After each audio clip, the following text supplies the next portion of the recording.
Imaginez la scène. Vous recevez un courrier de votre caisse de retraite, de votre mutuelle, de votre banque, de la mairie ou des impôts. Vous le lisez une première fois, puis une deuxième fois. Et là, vous vous dites peut-être, qu'est-ce que j'aurais? Comment écrire une lettre correcte? Est-ce que je vais employer les bons mots? Si je fais une erreur, c'est exactement là que ChatGPT peut devenir très utile. Aujourd'hui, je vais vous montrer comment utiliser ChatGPT pour préparer une lettre administrative simple, claire et polie. Nous allons prendre ChatGPT comme exemple, parce que c'est l'outil le plus connu du grand public. Mais la même méthode peut aussi bien fonctionner avec d'autres intelligences artificielles génératives comme Claude, Gemini, Copilote, Mistral ou Pertil, selon ce que vous utilisez. L'idée n'est pas de laisser l'intelligence artificielle décider à votre place. L'idée est beaucoup plus simple. Vous lui demandez de vous aider à mieux écrire, comme si vous aviez à côté de vous une personne patiente qui vous aide à formuler votre courrier. Et si ce type de conseil simple vous aide, pensez à vous abonner à Yannet Club. Ici, l'objectif est de rendre l'intelligence artificielle utile, claire et accessible au quotidien. Les démarches administratives peuvent vite devenir fatigantes. Il faut comprendre le courrier reçu, il faut savoir à qui répondre, il faut trouver le bon ton. Il faut rester poli, précis, complet. Et souvent, il faut joindre des documents. Pour beaucoup de seniors, de retraités et de débutants avec le numérique, ce n'est pas toujours simple. Ce n'est pas une question d'intelligence, c'est souvent une question de fatigue, de stress, de vocabulaire administratif, simplement de manque d'habitude. Quand on doit écrire à la caisse de retraite, à une mutuelle, aux impôts, à une assurance ou à une banque, on veut éviter de mal dire les choses. On veut être clair, on veut être respectueux, on veut que la demande soit comprise. D'ailleurs, des sites destinés aux retraités comme lesretraités.com montrent bien que les questions administratives font partie des demandes fréquentes. Lettres à l'administration, demandes d'explication, retrait, aide, impôts ou démarches du quotidien. C'est justement un domaine où l'intelligence artificielle peut aider. Pas pour remplacer les organismes officiels, mais pour vous aider à écrire plus clairement. Ce que ChatGPT peut faire et ne pas faire. Alors, première chose importante, ChatGPT n'est pas la caisse, la CNAV. ChatGPT n'est pas l'assurance retraite. ChatGPT n'est pas votre mutuelle. ChatGPT n'est pas votre médecin. ChatGPT n'est pas non plus votre banque. ChatGPT n'est pas votre conseiller fiscal. C'est une aide à la rédaction. C'est très important. Il peut vous écrire et aider une lettre, il peut corriger les fautes, il peut reformuler un texte trop compliqué, il peut rendre une phrase plus polie. Il peut aussi transformer vos notes en courrier clair. Il peut vous proposer une structure. Il peut aussi vous aider à faire une liste de pièces à vérifier avant d'envoyer votre courrier. Mais il ne doit pas prendre la décision à votre place. Il ne doit pas recevoir vos informations sensibles. Il ne faut jamais lui donner votre mot de passe. Il ne faut jamais copier votre numéro de sécurité sociale complet. Il ne faut jamais transmettre vos coordonnées bancaires complètes. Il vaut mieux remplacer les informations sensibles par des mots entre crochets. Par exemple, nom, date, numéro de dossier, montant, adresse, organisme. Planète.fr a publié en avril 2026 un article intitulé ChatGPT pour les nuls. Ce qu'on peut vraiment lui demander au quotidien. Et justement, ce type d'usage quotidien est très parlant. On ne parle pas ici de programmer un ordinateur, on parle simplement de mieux écrire, de mieux comprendre et de mieux préparer ses démarches. Prenons un premier exemple. Vous avez envoyé un dossier à votre caisse de retraite. Vous n'avez pas encore reçu de réponse. Vous voulez demander où en est votre dossier. Vous pourriez écrire dans ChatGPT « Aide-moi à rédiger une lettre polie à ma caisse de retraite pour demander où en est mon dossier. Je veux un ton respectueux et clair. » C'est déjà un bon début, mais on peut améliorer la demande. On peut ajouter quelques éléments sans donner de données sensibles. Par exemple, je souhaite écrire à ma caisse de retraite pour demander le suivi de mon dossier. J'ai envoyé mon dossier avec la date, mon numéro de dossier on donne le numéro de dossier, et je souhaite une réponse claire sur l'état d'avancement. Rédige une lettre courte, polie et facile à comprendre. Vous voyez la différence?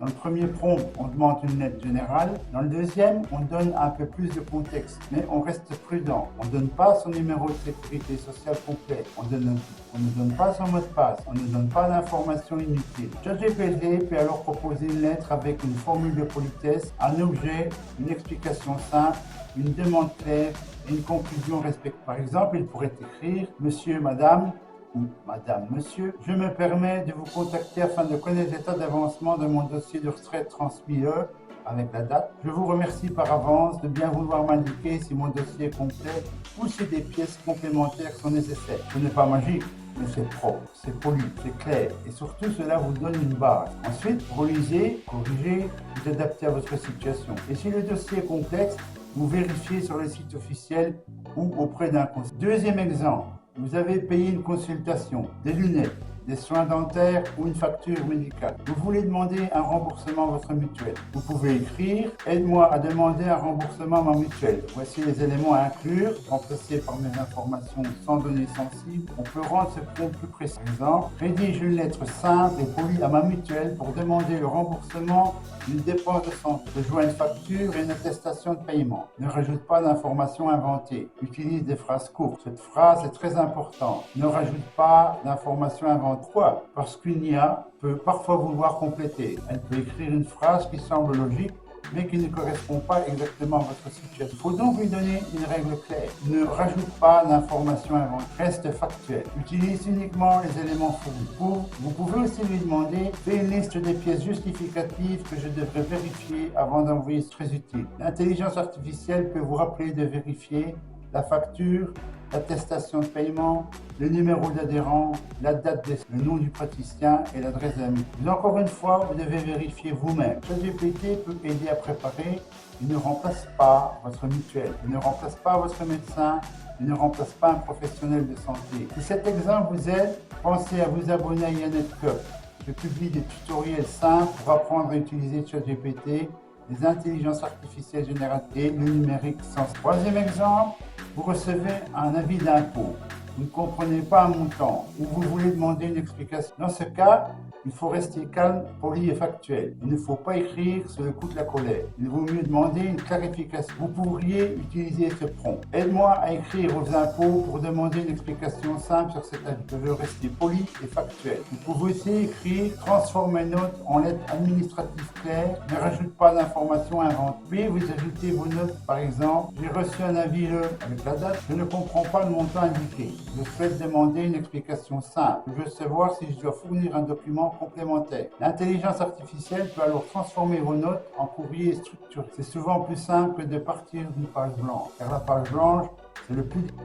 On ne sait pas comment commencer, on ne sait pas quel ton employer, on ne sait pas si la lettre est trop longue ou trop sèche.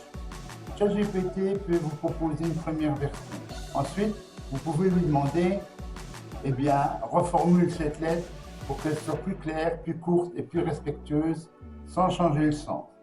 Ou encore, vous pourriez lui demander « Corrige les fautes de ce courrier sans modifier les informations importantes ». Ce sont deux prompts très utiles. Le premier améliore le style, le deuxième corrige la forme. Dans les deux cas, vous gardez le contrôle. Vous relisez, vous vérifiez les dates, vous vérifiez les montants, vous vérifiez les références. Et en cas de doute, vous demandez conseil à un proche de confiance ou à l'organisme officiel. La méthode simple en 5 étapes. Maintenant, je vous donne une méthode très simple en 5 étapes. Vous pourrez l'utiliser pour presque toutes vos lettres administratives. Au passage, selon plusieurs données publiées en 2026, notamment les statistiques relayées par PageJoy, l'écriture et la reformulation font partie des usages importants de ChatGPT. Les chiffres varient selon les sources, donc il faut rester prudent. Mais une chose est claire, beaucoup de personnes utilisent les intelligences artificielles génératives pour mieux écrire. Et je le rappelle ici, une deuxième fois, je montre la méthode avec ChatGPT parce que c'est l'exemple le plus connu, mais vous pouvez appliquer les mêmes principes avec Claude, Gemini, Copilot, Mistral ou Perplexity si vous préférez utiliser un autre outil d'intelligence artificielle générative. L'étape 1, c'est d'expliquer la situation. Par exemple, j'ai reçu un courrier de ma mutuelle et je souhaite demander une explication. L'étape 2, dites à qui la lettre est destinée. Par exemple, cette lettre est destinée au service client de ma mutuelle. Étape 3, précisez si le ton souhaité, par exemple, je veux un ton poli, respectueux, calme et clair. Étape 4, collez uniquement les informations non sensibles, par exemple, la date, le montant, le numéro de dossier. Mais évitez les informations complètes et sensibles. Pas de mot de passe, pas de coordonnées bancaires complètes, pas de numéro de sécurité sociale complet. Dans l'étape 5, vous relisez, vous corrigez et vérifiez avant d'envoyer. C'est l'étape la plus importante. Voici un prompt complet que vous pouvez copier. Aide-moi à rédiger une lettre administrative claire et polie Voici la situation. Expliquez simplement, la lettre est destinée à un organisme. Je veux un ton respectueux, simple et factuel. Utilise uniquement les informations que je te donne. Ne rajoute pas d'informations inventées. Remplace les informations sensibles par des crochets. À la fin, propose-moi une liste des points à vérifier avant l'envoi. Ce prompt est très pratique. Il donne à l'intelligence artificielle un cadre. Et quand le cadre est clair, la réponse est souvent meilleure. Les erreurs à éviter et la sécurité. Maintenant, parlons des erreurs à éviter. Première erreur, copier un document complet avec toutes vos informations personnelles. Il vaut mieux anonymiser. Vous remplacez votre nom par nom. Vous remplacez votre numéro de dossier par numéro de dossier. Vous remplacez votre adresse par adresse. Deuxième erreur, croire que ChatGPT a toujours raison. Non, ChatGPT peut se tromper. Il peut mal comprendre. Il peut proposer une phrase trop générale. Il peut parfois inventer un détail. C'est pour cela qu'il faut toujours relire. Et troisième erreur, utiliser un ton trop agressif. Dans l'administratif, il vaut souvent mieux rester calme, précis et factuel. Retraité.com rappelle d'ailleurs dans ses contenus sur les lettres à l'administration qu'il vaut mieux éviter certaines formulations trop émotionnelles ou trop floues. Quatrième erreur, envoyer la lettre sans vérifier les pièces jointes. Avant d'envoyer, vérifiez le bon destinataire, la date, le numéro de dossier, les documents joints, le ton du courrier et l'exactitude des faits. ChatGPT est une aide, pas une autorité officielle. Si votre dossier concerne une somme importante, un problème juridique, un problème médical, fiscal ou bancaire, demandez toujours confirmation à un professionnel ou à l'organisme responsable. Pour résumer, vous n'avez pas besoin de savoir écrire parfaitement une lettre administrative. Vous pouvez partir de quelques notes simples. Demandez à ChatGPT de les transformer en lettres claires. Oui, vous pouvez lui demander de corriger les fautes, vous pouvez lui demander de reformuler, vous pouvez lui demander de préparer une liste de et je le rappelle une troisième fois, dans cette vidéo, nous avons utilisé ChatGPT comme exemple principal parce qu'il est très connu. Mais la méthode peut aussi fonctionner avec d'autres intelligences génératives comme Claude, Gemini, Copilot, Mistral ou Perplexity. L'important, ce n'est pas seulement l'outil. L'important, c'est de savoir poser une demande claire, puis de relire calmement avant d'envoyer. Si cette vidéo vous avait été utile, abonnez-vous à Yannet Club pour retrouver d'autres tutoriels simples, ChatGPT, les intelligences artificielles génératives et le numérique au quotidien. Merci d'avoir regardé cette vidéo et surtout, souvenez-vous, l'intelligence artificielle ne doit pas vous remplacer, elle doit vous aider à reprendre confiance.